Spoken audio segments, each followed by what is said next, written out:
forcing 5, 6, 7, 8, and 9-year-old little children to cover their noses and their mouths where they breathe for a virus that you know doesn't affect them. The critical race theory has its roots in cultural Marxism. It should have no place in our schools. You're going to consider removing the one policy that parents have to defend their students from indoctrination and activism.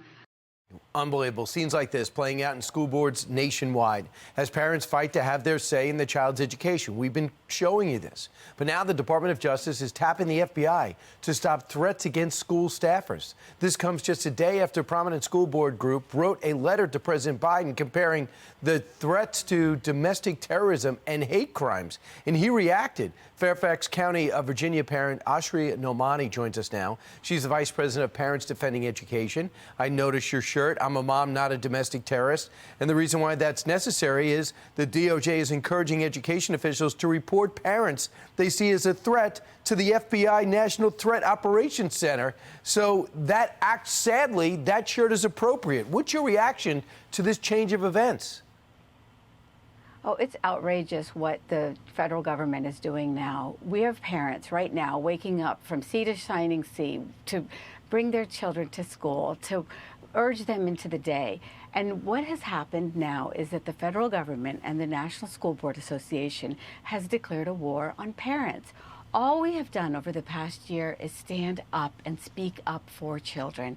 It's unconscionable that the Federal Bureau of Investigation should even spend a minute thinking about us.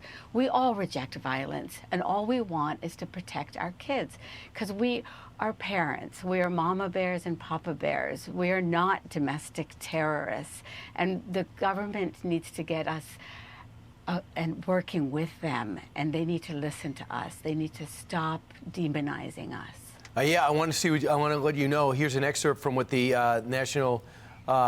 which the Board of Education officials have said.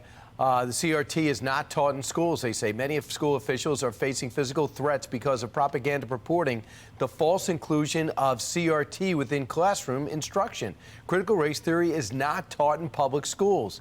You know that's not the case, correct? Oh, critical race theory is absolutely taught in public schools. We have a multi-million-dollar industry right now that is profiting off of our children. And the one newsflash that parents need to know is that in the summer of 2018, our U.S. Attorney General Merrick Garland was at his daughter's wedding, and she married a man who is a co-founder of a company, Panorama Education, that is right now data mining children. I spoke to our Fairfax County School Board because they just signed a $2 million contract with his son-in-law's company. This is going on in school districts everywhere. But what do you mean? I'm sorry. What is data mining children? What does that mean? Oh, it's so disturbing, Brian. It's really, while we're watching Facebook under fire, Mark Zuckerberg has invested in this company, Panorama Education, that does surveys of children, asking them questions like, do you consider yourself gender fluid? Are you comfortable talking about race? And they are then compiling all of this information into a database. And they have millions of children's information now. And what they are doing is they are now coming up with their mental health programs for our children, because these organizations have decided that they can profit off of the backs of our kids. And all of that information is now going into the hands of big tech. And so while we're paying attention to Facebook and Instagram, they have this side business going on that is another vertical in their growth industry. And this is something that, you know, unfortunately, the politicians that are our school board members are contributing to. And we'll have you back on that. But here's part of Garland's memo that I find really disturbing, and I know you do too. While spirited debate about policy matters is protected under our Constitution, the protection does not extend to threats or violence or efforts to intimidate individuals based on their views. Obviously.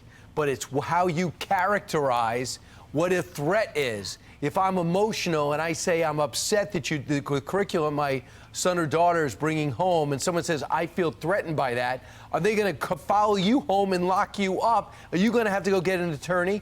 And Mrs. Middle Class is going to find themselves economically strapped because they cared about their curriculum. That's my worry. Is it yours? Final thought? Yeah.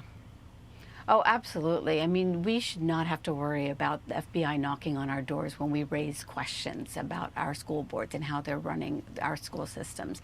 What we've done at Parents Defending Education is we've created a portal. Go to defendinged.org, and I want everybody to send a message to our Attorney General about the fact that he has overreached and he has gone too far. Asra Nomani, thanks so much. We have to protect our kids. I appreciate it. Thank you so much. And Thank I think you, everyone, the for sales of everything that you're shirt might go very high very soon. DIY. Thanks to Merrick Garland. DIY. You got it. Thank you.